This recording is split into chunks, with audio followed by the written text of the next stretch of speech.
Так, вот такой спринтер приехал. Интересно, что Мерседес приехал на Мерседесе. Сделаем такую мини-рекламу, номер телефона.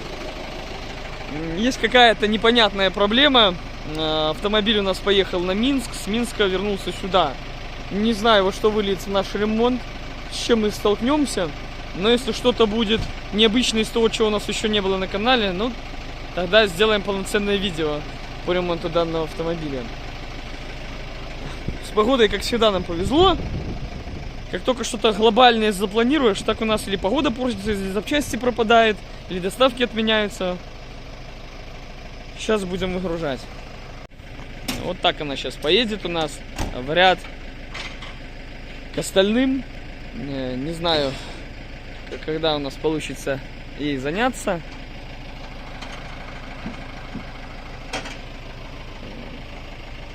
Бывает вот так, они ночью приезжают, и зимой, и летом. Коммерция, все у людей ездит, но в какой-то момент наступает переломный момент, когда оно окончательно глохнет, тухнет, перестает заводиться, перестает вообще тянуть, даже если заводится, и требуется какой-то глобальный ремонт. Так выглядит процесс отгрузки. Посмотрим состояние проводки. Как и предполагалось, начинать надо именно с проводов. Очень много всяких разъемов окисленных, гнилых, оторванных. Вот тут вот есть окислы на свечах. Здесь у нас зеленые. И отошли провода. Тут мы только начали разбирать морду. Здесь есть фишка ТНВД. Вот зеленые окислы. Надо с ней разбираться. Далее берем жгут моторный. Вот который идет у нас на мотор. Что мы тут видим? Где-то я здесь видел тоже поврежденное место. Вот, например. Вот в этом вот месте красный провод. Вот. Красный, там еще какой-то сожженный. Массы. Вот там вот плохие будут. Наверное, начну шевелить, да вместе с куском кузова отвалится. Блок управления, вот вода просто стоит на нем. Непонятно, живой внутри или не живой. Прогнила здесь какая-нибудь пора, стоит внутри вода или нет. Так, продолжаем. Вот что хотелось бы показать. Как же все-таки интересно складываются обстоятельства, да? Вчера тебе человек говорит, так она ж ездила. Вчера заглохла, там, позавчера, ну не суть. То есть ездил до последнего, потом резко. Ты вот, как только приезжает машина в ремонт, да, ты вот думаешь, а как она могла ездить, вот, собственно говоря. Раз тут что-то обгорело, начало подгнивать. Два вот что-то у нас отвалилось, коричнево-черный провод. Вот откуда? Это не масса. Это у нас надо открывать схему, искать второй конец вот этого провода. Вот, потому что он неравномерно коричневый. Там тут окислено. Вот это я уже откусил. В месте, где было перетерто здесь. То мне надо будет еще обу снять каким-то чудом. То мне надо будет еще снять обу, каким-то чудом разобрать. Я пока туго представляю, как эти болты можно открутить. Живой или тут мозг. Вот, ну, я вижу, что здесь проводка уже чинилась. Уже есть, значит, следы в народных умельцев. Вот это уже не родные провода. Вот, видимо, тот провод серо-черный, который у нас торчал здесь. Это что-то вот пустили поверху в обход его. Да, там куда-то там вмотали в основную косу. И оно все идет где-то туда. Вот что-то там перематано. Вот, видимо, этот белый провод. То есть тоже непонятно его природа, происхождение. Вот также здесь из спайки еще один белый провод. Вот один. Вот второй. Здесь есть какие-то вот третьи скрутки.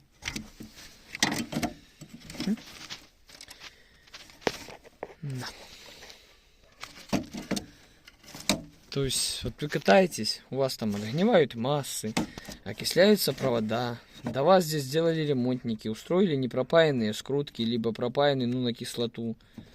А потом только возьмешь где-нибудь, потянешь, он отвалится, там внутри зеленый оказывается. И здесь оторвано. Все говорят, она ездила. Вот это провода, это будет управляющая форсунка. Или клапан опережения, куда-то туда, по-моему, витая пара. Нет, это, по-моему, будет, да, клапан опережения, а управляющая форсунка, это будет вот этот кабель. То есть, как минимум, поэтому, даже если он ездил, он должен был быть в аварийном режиме, в режиме ограничения мощности. То есть, пока вы едете худо-бедно спокойно, вам кажется все исправно. Вы приезжаете в ремонт, а после ремонта хотите на нем наваливать, уезжаете отсюда боком, во всех режимах тестируете. И тут начинают вылазить ошибки. И вы же не хотите, вы же хотите, чтобы все было хорошо, но при этом машина-то вошла в аварийный режим у вас...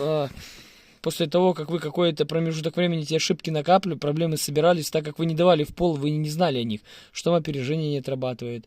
Вы не ехали на диагностику, не читали ошибки. У вас они там были, по тиху машина тупанула, вы там перезапустили, а иногда и не заметили. Тот же ЕГР, расходомер, еще какие-то. Тут, ну, едет да и не едет, спокойно загрузили, спокойно поехали. А вот уже когда она заглохла, и уже вы приехали на компьютер, тогда уже непонятно, за что браться. А когда она не заводится, старые, новые, отключали, тестировали, смотрели, что там, где там, как там. А мне уже потом надо, от меня вы хотите какую-то гарантию сроков по своему ремонту и какую-то гарантию.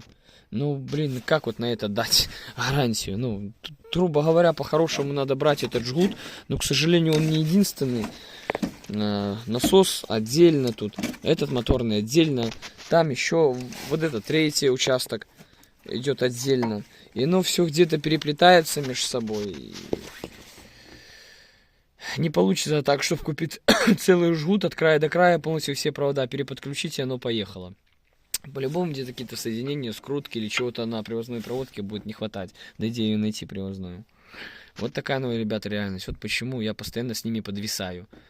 То есть это помимо электрики, нам же еще тут надо с топливной разбираться.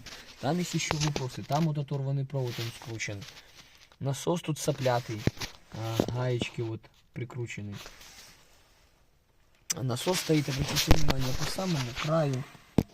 То есть, как это вам показать? Вот здесь, вот здесь. Вот здесь вот, да. Насос завернут до конца в раннее. Видно, кому-то не хватило поворота, надо было дальше, а уже некуда было. Или так снимать на переборку, или по углу переставлять. Здесь шайб нету, его, ну, здесь разболтают. Возможно, там надо протачивать. Непонятно, что его внутри этого насоса. Непонятно, что под этими скрутками, если их ковырнуть. Мокрые, значит, обратки форсунок. Вот там вот. Быстросъем этот мокрый. Здесь банджо-болты, здесь получше. Здесь вот пригнали так вот, хомута нету. Здесь быстрым стартом пытались запустить. Я уже молчу про то, что там вот гитарка, он классика тоже стоит раком, там ролик.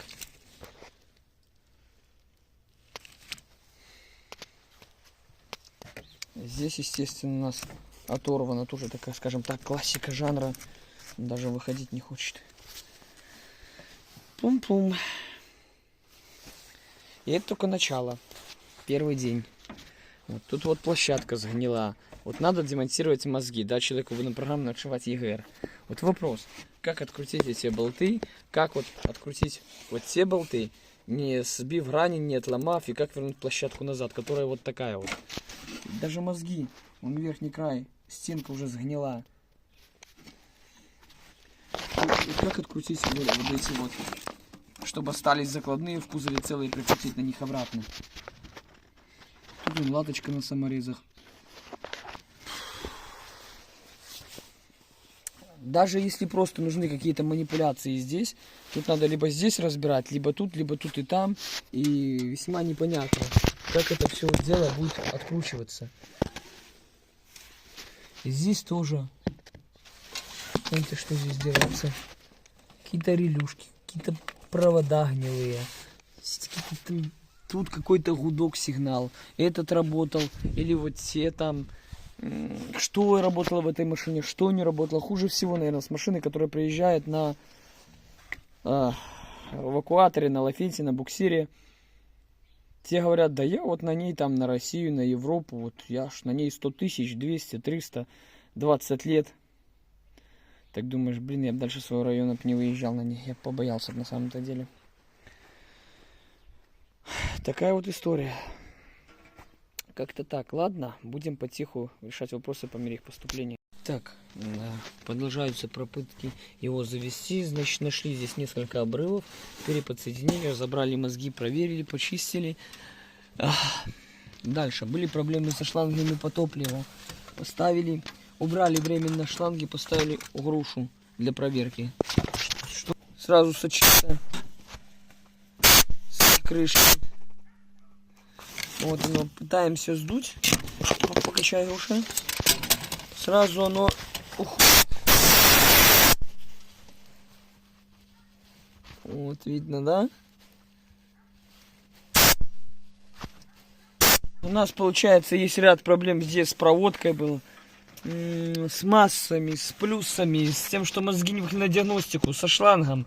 А сейчас вот выяснилось, что есть проблема с клапаном. Также есть проблема со стартером.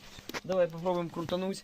Видимо, пока до нас маслали, пока до нас крутили, здесь щетки подносились. И бывает, стартер не срабатываешь, пока не ударишь. То есть одна из 4 щеток плохо контачит. Когда, если так вот ударить по нему, она немножко шевелится, появляется контакт, и стартер срабатывает. Включи. Пока крутит. Вот, и насос, естественно, воздушится постоянно. У нас там вот все заливает топливом под насосом. Крутани еще раз.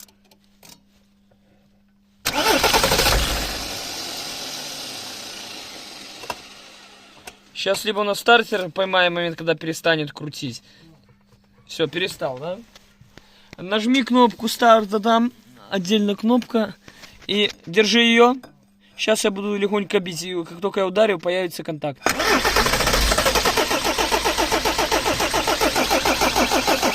Хорош.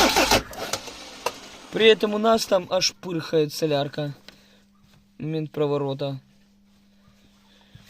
Значит, у нас не создается внутрикорпусное давление. Естественно, мы не можем развоздушить. Топливо идет на форсунки с пеной сюда. Форсунки открываются не своевременно. Нам требуется дальше ремонт ТНВД. Демонтаж его, переборка, замена резинок. Что касается, у нас сразу не выходил на связь, на диагностику. Мы тут покопошились по всем проводам, по блокам, под капотом. Значит, вывели его на связь. У нас пока ошибка по свечам и по датчику температуры. Датчик температуры показывает погоду на Марсе. Живет своей жизнью. То минус 5, то там минус 10, то минус 30. Ну, естественно, из-за этого гуляет стартовая подача, угол. О, 19 градусов показал, 18. Пал смертью храбрых. Поэтому из-за его этих скачущих показаний у нас отскакивает ошибка. То есть никаких ошибок, препятствующих запуску. Ну, до этого было там гора. Сейчас я их удалил. И при попытке завести не вижу каких-то ошибок, препятствующих запуску. За исключением от того, что проблема может быть механическая и связана с тем, что насос сытся. Нет внутрикорпусного давления. Значит, разобрали ТНВД с нашего спринтера. Белого, который он произвел на лафете. Так, что мы видим? Что плунжер, не знаю, как это показать, очень сильно задранный, матовый. Сейчас их эти сатиры. Вот на этой стороне плохо видно. Сейчас я, наверное, поставлю паузу, протру его. Вот я его протер. Вот так вот. Одна сторона матовая, вторая лучше, но с задирах как будто его перекосило. Сюда что-то попадало. Какая-то грязь. Заклинила вот эта дозирующая шайба. Она должна двигаться. Вообще мертвая. Напрочь. В клине. Здесь в насосе в плунжере не было сетки. Вот здесь вот. Грязная солярка. Насос очень грязный внутри. Вся эта грязь пошла в плунжер. Что-то тут подрало, что-то попало сюда и приклинило. Сейчас попробую выбить его, чтобы не сказали, что я тут притворяюсь. Ну, вот.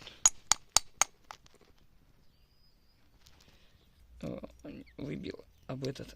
Хотя тут тоже не слазит. О, рывком снял. На. Видно здесь задиры, где на камеры не передают, стояла шайба. Ну ладно. Значит, эта шайба будет клинить на этом плунжере. Это стальные потрохи. Естественно, все очень грязное. Естественно, подношенное. Как бы пока не знаю. Склоняюсь я к покупке другого насоса, потому что есть вопросы и по ушам, есть вопросы и здесь есть приличные задиры. Как это так? Показать их. О, вот они. Они, естественно, есть на поршне опережения. Сам поршень. Ну, такие полоски белые для тефлона. И сам поршень вот имеет след, где износ, где работал, где нет. Вал имеет износ. Поэтому я бы, конечно, по-хорошему поменял бы ТНВД.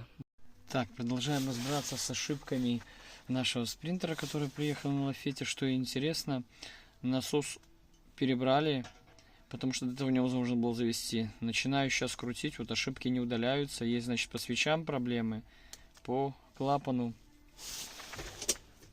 Вот, включаем зажигание, то бишь, если у нас ошибки уходят, значит, исправим. 1350 остается. 1350 это ошибка. Вот на этот клапан, который идет снизу ТНВД, стоит клапан опережения. Она не удаляется. Значит, есть проблемы с ним.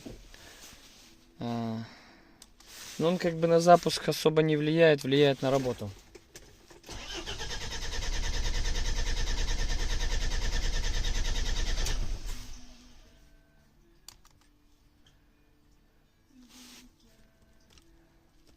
Пока еще не выскочила. Давайте еще покрутим.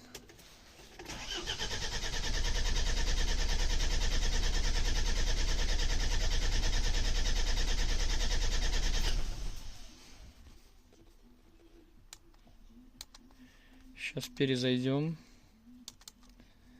У меня время от времени выскакивает еще на датчик подъема иглы. 50 и 52 ошибка выстреливает. Ну, пока нету. Как-то так. Так, продолжаем разбираться с нашим бусом. Значит, история какая? Ошибок вроде как не было. Автомобиль не заводится. Снял я электронную шляпу. При включении зажигания дозатор не выходит на пусковую подачу. Если принудительно заводится. Значит, здесь у нас получается полный порядок везде. Начали шевелить проводку, еще раз осматривать. В какой-то момент зажглась ошибка на клапан отсечки. На вот этот. Хотя провод здесь, конечно, печально выглядит, но контакты есть. Попытка прозвонить целостность провода отсюда до 43-й ноги не увенчалась успехом. 43-я нога, это вот этот провод. Вот, соответственно, по фишке он у нас имеет маркировку. Вот он у нас, этот провод. Он синий, с черной полосой и белыми точками. И вот он выходит сюда. И вот этот провод. А здесь заводская такая спайка вклеенная. И когда уже начал более предметно осматривать, начал разделять провода, увидел такую картину, что провода между собой здесь сплавились. Вот с него изоляция. И при этом это все так красиво вот выглядело. Изначально не было понятно, что здесь есть проблема. То есть нам надо сейчас восстановить провод, чтобы блок управления увидел сопротивление клапана отсечки. Возможно, тогда двинет дозатор на пусковую подачу и заведется. Если нет, значит, есть еще какие-то проблемы, которые здесь в этой машине постоянно множатся одна за одной. Так, значит, вот этот провод у нас идет на клапан отсечки. И это проходит через этот разъем, который изначально был слегка окисленный. А внутри вот так вот выглядит все это дело. Охренеть. И это, блядь, машина, которая ездила до последнего. Тут сгорела, тут оплавилась. отгнило. Со стороны насоса оборвано. Здесь поперегнивали скрутки. Это что-то, бляха, с чем-то. И все они ездят до последнего, ну. Да. Так, значит, убрал я пока ту фишку. Пока запаял напрямую провода в обход. Так как та фишка часто здесь окисляется и редко пользуется. Ну и проводка все равно требует замены, поэтому это будет пока надежно. Спаял. Стало лучше. Ошибка 1622 потухла, но все равно не заводится. Все равно не отрабатывает дозатор в насосе. Вот эта вот штука все равно не выходит сюда на пусковую подачу. Значит, дальше было выяснено следующее. Вот здесь у нас есть 12 вольт. Секунду, надо зажигание включить.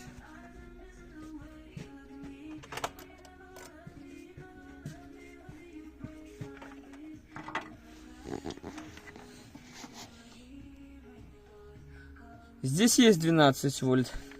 Теперь смотрите. Снимаем. Вот этот пин. Вот он угловой. Он был зеленый, я его почистил, но все равно. Смотрите, 9,7. 9,7. Так, ну вот наш принтер, значит, оставил я его на ночь. Вчера мы его запустили. Я отрегулировал ему внутрикорпусное. Пока что подачу. Приблизительно угол. Почему приблизительно? Потому что после замены регулировки распылителя, возможно, потребуется какая-то корректировка. И давайте снимем, как он запускается уже на холодную, как он работает.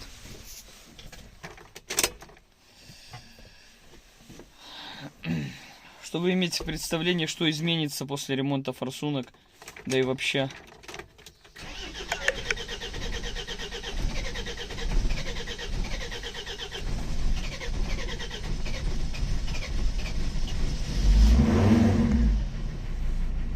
Это я вот дал газу.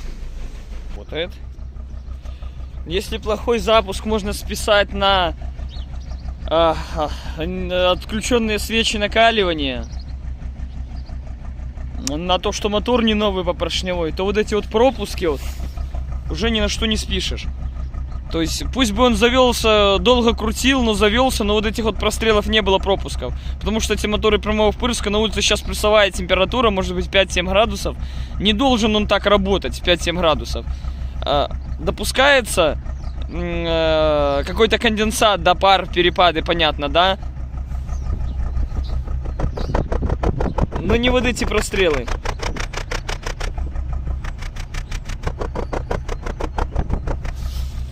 Воняет прям живой соляркой. То есть это уже не пар.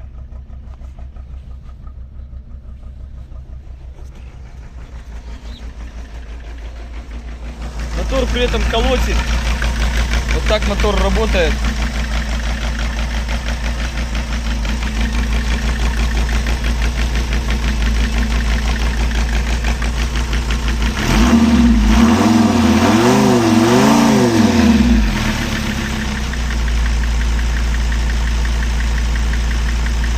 Немножко проголосовали, прогрелся чутка.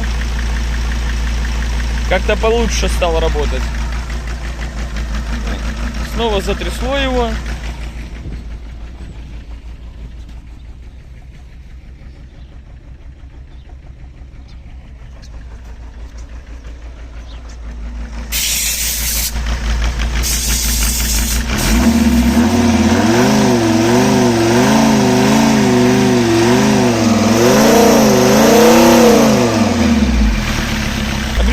На внутрикорпусное давление, то что на оборотах, даже на холодную, когда на холостых выше, из-за того, что солярка более горячая, на оборотах оно будет около 10 таким.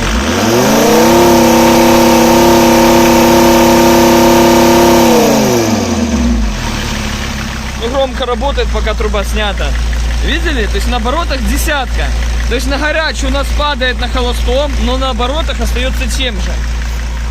И, грубо говоря, состояние подкачки и то, что мотор проходит, состояние подкачки, то, что насос проходит или не проходит тест опережения, больше связано с работой его на малых нагрузках, на малых оборотах.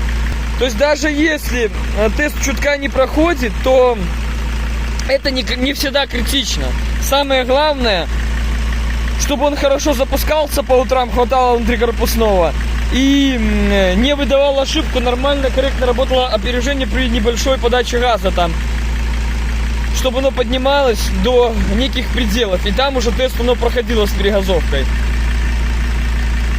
Вот, как-то так. То есть клапан внутрикорпусного давления у нас отвечает за максимальное давление. Ему, в принципе, фиолетово. Холодная солярка, горячая. Он ее отсекает в одном и том же диапазоне. Как мы отрегулировали, так и будет отсекать. А вот низ уже будет, в зависимости от вязкости, меняться.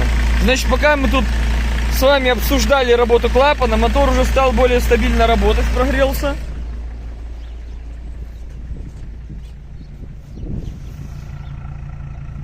Вот уже что-то более-менее похоже на нормальный выхлоп.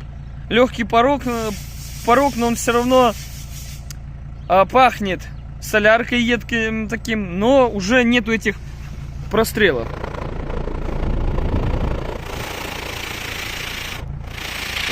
Вот такой равномерный шум. Нету бум-бум-бум, а просто пш.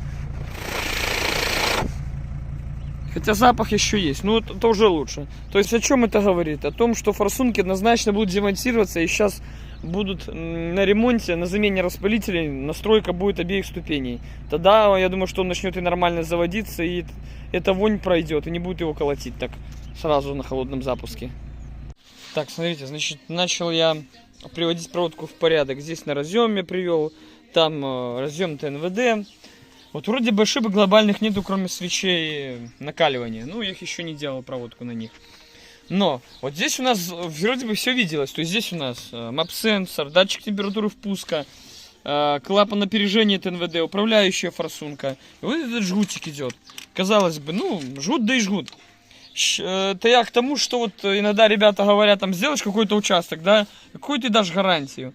Ну, я могу дать гарантию на тот участок, где я делал. А там, где я не делал, оно всегда преподносит сюрпризы, машины старые. Вот пример, опять же, да. Расплетаем 3 вида изоленты, черная, синяя и такая вот еще изоляция. И давайте пробежимся по проводам, начиная вот отсюда. То есть изначально здесь было перетерто, спаяли, усадили. Пошли дальше по проводам.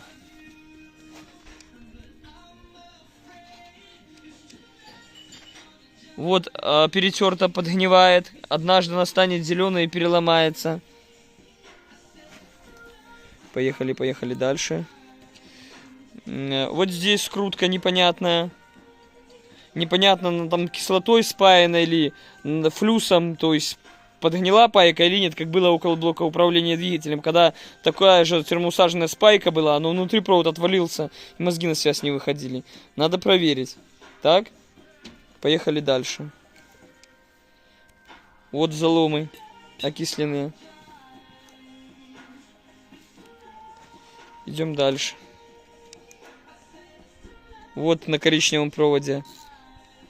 И вот красный, весь зеленый.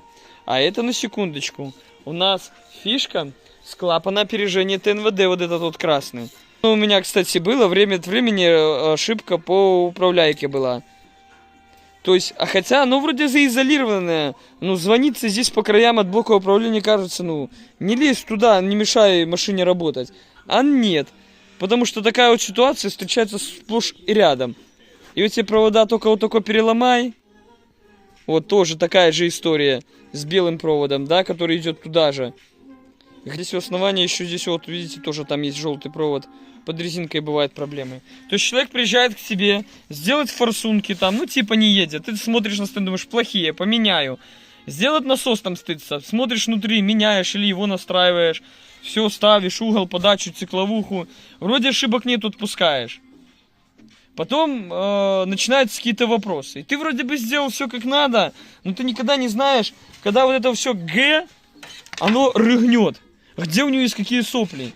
Вот там есть сопли, тут есть сопли. То есть он ездит, в какой-то момент начинаются вопросы. То есть нельзя взять за раз и залечь всю проводку, которая идет несколькими жгутами на них, которая старая, сохшаяся, перетертая. Горе электрики накидали вот этих проводов прямых от блока управления в уход основным, и что-то где-то у вас окислится, отойдет контакт, как я показывал, упадет напряжение на каком-то проводе. Ошибок может и не быть, а машина может не заводиться, может начать тупить.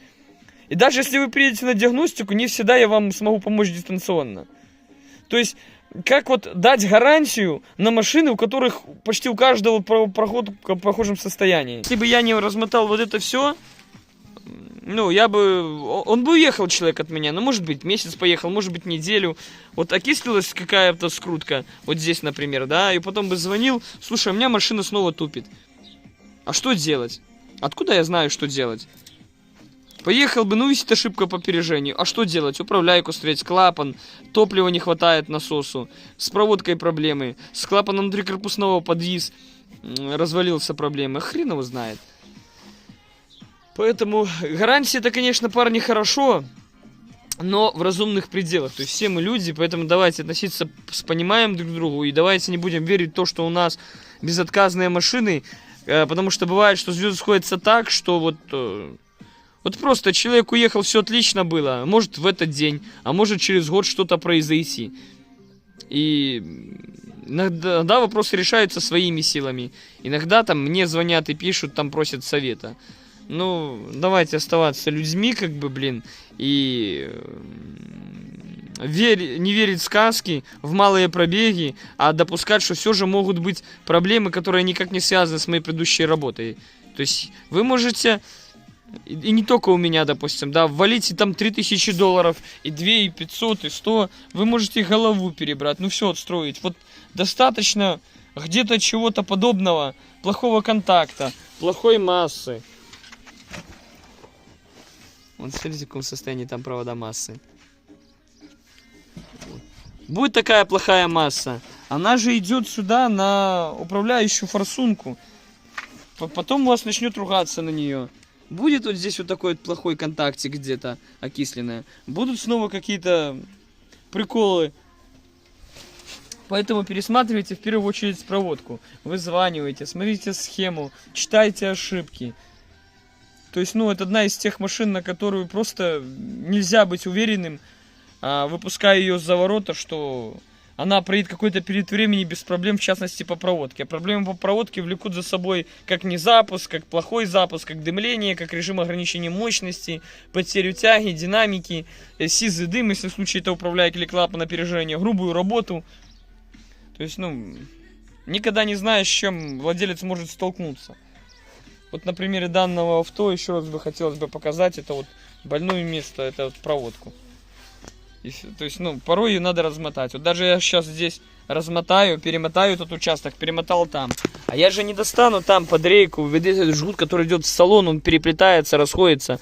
А он может где-то вот здесь вот об кузов перетереться, или ранее был перетертым, есть там скрутка некачественная, или плохо спаянная, или просто скрученная, или спаяна с кислотой и не смыта кислота, или остатки реактивного флюса. Они есть нейтральные, есть такие более агрессивные, требующие смывки. И потом она вроде бы испаяна, было красиво, год, 2-3 прошел, там этот владелец продал машину другому, другой купил, у него эта скрутка кислилась, позеленела, догнила, пропало напряжение, начало скакать сопротивление, и все. И вроде бы он ко мне пришел с одной проблемой, уехал, а находится вторая, либо у меня здесь. Я пока чиню одно, пошевелил провода, мне что-то еще здесь пропало, потухло, перестало заводиться. Думаешь, ну ё-моё, ну что на этот раз? Так, сейчас посмотрим разгон до прошивки. Наш белый бусик 2.9, который приехал на лафете.